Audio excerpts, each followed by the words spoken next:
오늘 본문 역대상 29장에서는 다윗의 인생의 마지막을 하나님의 성전 공사를 위한 준비에 힘쓰고 있는 것을 보게 됩니다. 그리고 자신의 삶을 정리하고 있는 것을 볼 수 있습니다. 역대상 29장 1절에서 다윗은 위대한 성전 공사를 하기에는 자신의 아들이었던 솔로몬이 어리다고 미숙하다고 고백하고 있습니다. 그럼에도 불구하고 다윗은 솔로몬이 그 일을 해야 하는 것은 하나님께서 솔로몬을 통해서 그 일을 하도록 택하셨기 때문이라고 말씀하고 있습니다. 1절 말씀을 같이 읽도록 하겠습니다. 다윗 왕이 온 회중에게 이르되 내 아들 솔로몬이 유일하게 하나님께서 택하신 바 되었으나 아직 어리고 미숙하여 이 공사는 크도다. 이 성전은 사람을 위한 것이 아니요 여호와 하나님을 위한 것이라.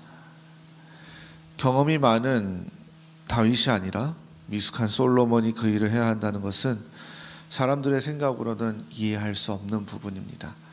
그러나 다윗은 이 일이 사람을 위한 것이 아니라 하나님을 위한 것이라고 설명하고 있습니다. 그러기에 하나님의 일을 하면서 그 모든 기준을 사람의 생각으로 잡아서는 안 된다는 것입니다. 때로는 이해가 될 수 없지만 하나님의 뜻이 그곳에 있으면 우리는 최선을 다해서 그 일을 섬겨야 하는 것입니다.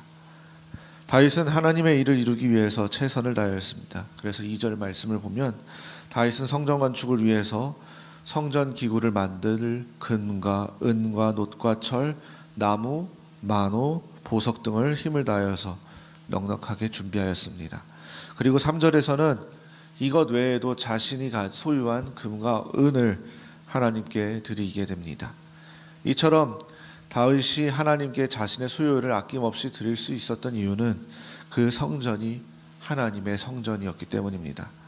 그래서 3절에 내 하나님의 성전을 위하여라고 고백처럼 성전은 사람의 것이 아니라 하나님의 성전이라는 것입니다.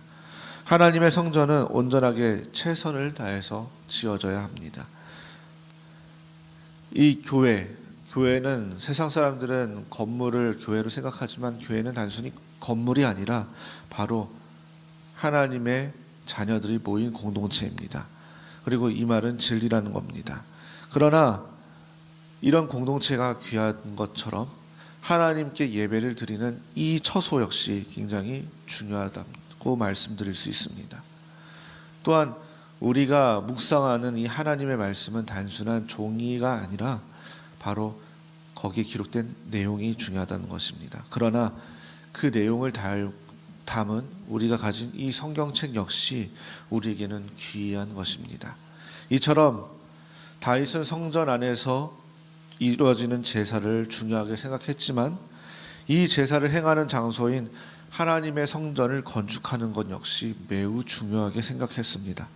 그러므로 건축을 위해서 최선을 다해서 하나님께 그 예물을 드렸던 것입니다. 성전 건축을 위해서 헌금을 한 후에 다윗은 하나님께 감사의 기도를 드립니다. 그리고 이 기도를 통해서 두 가지를 선포합니다. 먼저 11절에는 주는 높으사 만물의 머리이시다. 그 다음에 14절에 우리의 모든 것이 주께로부터 받은 것이다 라는 고백이었습니다. 이 두 가지 이유로 솔로몬이 성전 건축을 하게 해달라고 간구하였습니다. 19절 말씀 같이 읽도록 하겠습니다.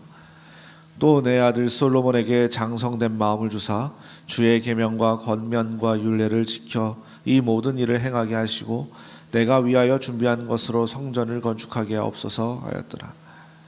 이 선포 뒤에 솔로몬은 왕위를 이어받게 되었고 뛰어난 왕이 되었습니다. 23절에서 25절 말씀을 같이 읽도록 하겠습니다.